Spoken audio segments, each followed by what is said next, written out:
কি হলো পিকআপ ছেড়ে দেয় কেন? অবস্থাটা কি দেখেন, 300 ফিট হাইওয়ের মাঝখানে আমার বাইকে যদি এভাবে তেল শেষ হয় আর মিটার যদি এমন ভুল দেখে, আবার ব্যাটারি লো, কোনোভাবে স্টার্ট নিচ্ছে না, তেল তো নাই। Hey everyone, this is Didar Samlam and welcome to my YouTube channel DI Lam Vlogs. I put the lit in the lead, I put the G up in Greece, king of the sea. আজকে আসছিলাম হচ্ছে 300 fit, যদিও কালকেও আসছিলাম, আজকে আবার আসছি। And দুপুরের সময় আসছি, কালকেও দুপুরের সময় আসছিলাম। ওনারা সব মানে হেলমেট ছাড়া বাইক চালায় কেন আমি বুঝি না। অনেকজনকে দেখতেছি রানিং অবস্থা, অনেকজন যাচ্ছে। অ্যান্ড এই অবস্থায় 300 ফিট আসলাম। অ্যান্ড এই অবস্থায় আসার পরে বাইকটাকে কালকে ওয়াশ করছি, দেখেন আজকে আবার ময়লা টলা হয়ে গেছে। রাস্তার যে পরিস্থিতি হবেই ভাই, কিছু করার নেই আসলে। আজকে মূলত আসছি হচ্ছে রাইডটা আপনাদের সাথে শেয়ার করবো অ্যান্ড আপনাদের সাথে যাবো অ্যান্ড ঘুরবো, এই হচ্ছে মূলত টপিক। আজকে কোনো ইম্পর্টেন্ট বিষয়ে কথা বলবো না যদিও। তো চলেন রাইডটা শুরু করতে করতে বাকি কথা বলি। তো সময় হচ্ছে 2:46, আমি এখন আসি হচ্ছে 300 ফিট রোডে, হাইওয়েতে আর কি। মানে আমি মোটামুটি আজকে দেখলাম যে সার্জেন্ট ভালোই ছিল, অনেকগুলো সার্জেন্ট ছিল। বাট মানে অনেক মানুষ দেখলাম যে ওনারা খুব বেশি স্পিডিং করে বাইক চালাচ্ছে, বাট ওনাদের একজনকে ধরতেছে না। এটার কারণটা আমি বুঝলাম না, হঠাৎ এই জিনিসটা কেন, আমি মানে এই জিনিসটার কোনো কারণ আমি পাইলাম না। যেহেতু বাইক মানে আমাদের স্পিড লিমিটেশন করে দিচ্ছে, আমরা যেহেতু মানতেছি, সো সবারই মানা উচিত, প্রত্যেকটা মানুষের মানা উচিত স্পিড লিমিটেশন মেনে চলা। এখন একজন যদি রাস্তায় এমন করে তাহলে এটা তো উচিত হবে না যে একজন স্পিডে চালাবে একজন স্পিডে চালাবে না। এই যে দেখেন উল্টা আসতেছে একজন, এগুলা ওনাদের কিছু দোষ আছে আর কি। মানে এগুলো আসলে মাঝখানের লেনটা না থেকে মানে শুধু সাইডের লেনটাও যদি থাকতো তাহলে বেশ বেটার হইতো, কারণ সাইডের লেনও থাকা মানে আমার মতে বেশ গুরুত্বপূর্ণ। কারণ মাঝখানের লেন আর সাইড লেন দুইটা মিলে যদি থাকে তাহলে কিন্তু মানে মোটামুটি ভালো হয় বিষয়টা। মোটামুটি জায়গাটা এনজয় করতেছি। অ্যান্ড এই বিষয়টাই আপনাদের সাথে ভাবলাম যে শেয়ার করি। মানে এই জায়গাটা 2 দিন ধরে আসতেছি, যেহেতু একটু ঘুরতেছি, একাই ঘুরতেছি, মানে কোনো ভাই বাদারা আসেনি। হ্যাঁ ভাই বাদারা আসবে, অবশ্যই আসবে, বাট আমি আসলে চাইনি যে আসুক। আর দুপুরবেলা তো নিজে একা একটু ঘুরতে ভালো লাগে। সকালবেলা বেরোইছি, একটু ছোটোখাটো একটা কাজ ছিল, এই কাজ কমপ্লিট করে দেন আমি একা বেরোইছি, তো এর জন্য বের হওয়া।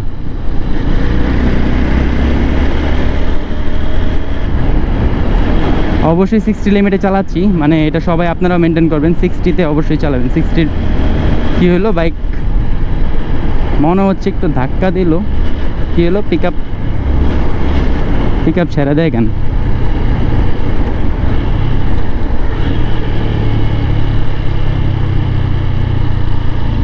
কি হইলো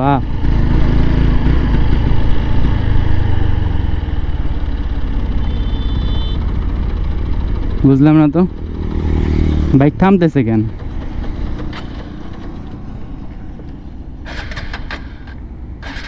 বাইক থামে গেল কেন?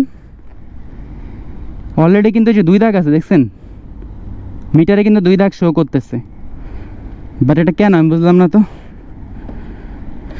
দেখি তো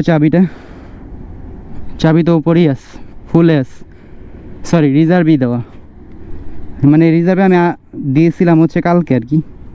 দেখি তো তেলটা একটু মাইপা দেখি, মানে টাঙ্কিটা একটু খুলে দেখি। এই যে দেখেন গাইজ, অলরেডি কিন্তু 2 দাগ এখনও দেখাচ্ছে। আমি বুঝলাম না, এমন যদি হয়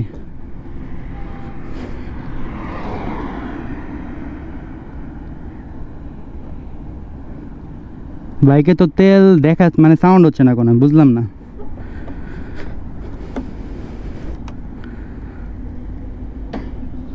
বলেন এই অবস্থা হইলে হবে? এই যে এখনো 2 দাগ দেখাচ্ছে, দেখি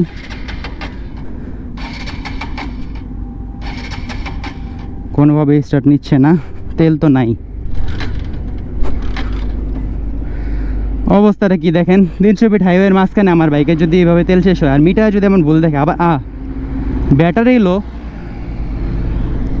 ব্যাটারির জন্য তো এমন কিছু হওয়ার কথা না। এদিকে দেখাচ্ছে ব্যাটারি লো, আবার 2 দাগও দেখাচ্ছে। বলেন গাইস এগুলো কি করা দরকার?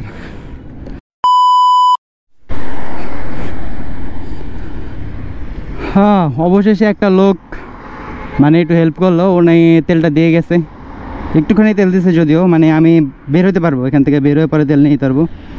বাট এই অবস্থা কেন গাইজ আমি বুঝলাম না। দেখেন আমি এখনও একটুখানি ঢালার পরও এখন পর্যন্ত 2 দাগ শো করতেছে, বাট ভিতরে লাইট মেরে দেখে কোনো রকম তেল নেই। আমাদের যদি এই অবস্থা হয় এই বাইকগুলো, বলেন এইসব বাইক যেগুলো আমরা চালাচ্ছি, আমি কিছুদিন আগে ট্যাঙ্কিও পরিষ্কার করছি, এমন না যে ট্যাঙ্কি অপরিষ্কার ছিল বা সেন্সরের কোনো প্রবলেম। আমি মাস্টার সার্ভিস দেওয়ার পরে আমার এটা ফুল পারফেক্ট ছিল। তো বলেন এই সমস্যা যদি হয় এটা রাস্তার মধ্যে, একটা হাইওয়েতে গেলে কী পরিমাণ একটা হ্যাসেলে পড়তে পারেন, তো ভেবে দেখতেছেন বিষয়টা? কী বলবো বলেন। পরে একটু ঠেলে নিয়ে মানে ওইখান থেকে একটু সামনে নিয়ে আসছি, একজন লোক হেল্প করলো আর কি। তো ওনাকে আমি টাকা জোর করছি, বাট উনি নেয় নেই, যদিও হাফ লিটারের মতো দিয়ে গেছে। মানে এখনও কিছু ভালো লোক আছে আর কি আমাদের সমাজে আর কি। আমি জানলে, আমি আসলে ওইখান দিয়ে আসছি, অনেক পাম্প ছিল, পাম্পের তো কোনো অভাব নেই, বাট আমি আসলে বুঝতে পারিনি 2 দাগ যেহেতু আছে, এখন আপনি দেখতেছেন 2 দাগ, এখানে কি অফার কোনো পসিবিলিটি আছে? অবশ্যই না। যদি রেড সিগন্যাল থাকতো তাহলে এটা বিষয় ছিল। আচ্ছা যাক, রাইড করে অ্যান্ড মেন যে গন্তব্য এখানে পৌঁছাই। গন্তব্য বলতে মানে পাম্পে আর কি, গন্তব্য তো আর নাই, কারণ মুডটাই নষ্ট হয়ে গেল আর কি। এই অবস্থা যদি আমাদের এই বাইকগুলো হয় বলেন, কারণটা আমি বুঝলাম না। ফুল 2 দাগ দেখাচ্ছে, একটা 2 দাগ দেখানো মানে হচ্ছে কমপক্ষে মিনিমাম 3 লিটার তেল যদি থাকে তাহলেই সেটা 2 লিটার দেখায়। তাহলে এরকম একটা হ্যাসেল যদি আপনারা হাইওয়েতে পড়েন তাহলে কি হতে পারে আপনি একটু ভেবে দেখেন। মানে এটা খুব ডেঞ্জারাস একটা বিষয় কিন্তু। যদিও দেখা যায় যে আমরা তো আর এমন না যে ব্যাগে করে আমরা অকটেন নিয়ে ঘুরতে পারবো, বা হচ্ছে আমরা যেখানে দেখতেছি তেল আছে সেখানে আমরা কেন কীভাবে শেষ হবে, এটা তো পসিবিলিটি নেই। তো আমার এই জিনিসটা আমি বুঝলাম না। আমি লাস্ট যখন একটা ট্যুরেও গেছিলাম তখন আমার সাথে এমন হয়েছে, তখন আবার অফ হয় নেই, ভাগ্যটা ভালো ছিল। তখন দেখাচ্ছিল যে 4 দাগ, হ্যাঁ 4 দাগ দেখাচ্ছিল। 4 দাগ দেখাতে দেখাতে দেখাতে হঠাৎ করে দেখি 2 দাগ, মানে বেশি একটা ডিফারেন্সে না। ধরেন আমি চালাচ্ছি, এখান থেকে ওই মাথায় গেলাম, 2 দাগ, 2টা দাগই ইনস্ট্যান্ট শেষ। ওটাও মানলাম। আমি যখন এগোলাম তখন দেখলাম যে রেড সিগন্যাল, মানে বাতি জ্বলতেছে নিপতেছে।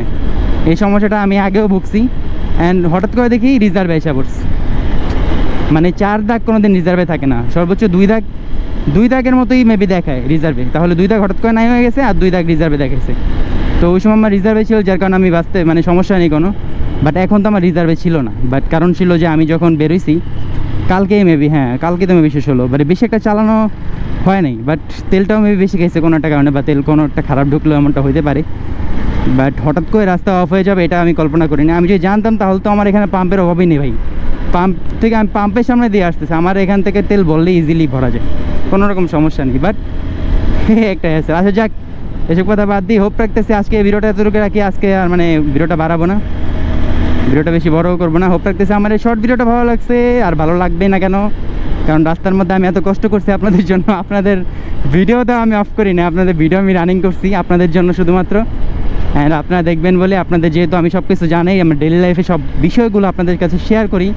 সো এই ছোটো মানে আমার এই সবসময় তো ভালো জিনিসগুলোই শেয়ার করি। আজকে কষ্টের একটা জিনিসও শেয়ার করলাম, মানে এই কষ্টের মানে আমার যে কষ্টটা হয়েছে এই কষ্টের বিষয়টা আপনাদের কাছে শেয়ার করলাম।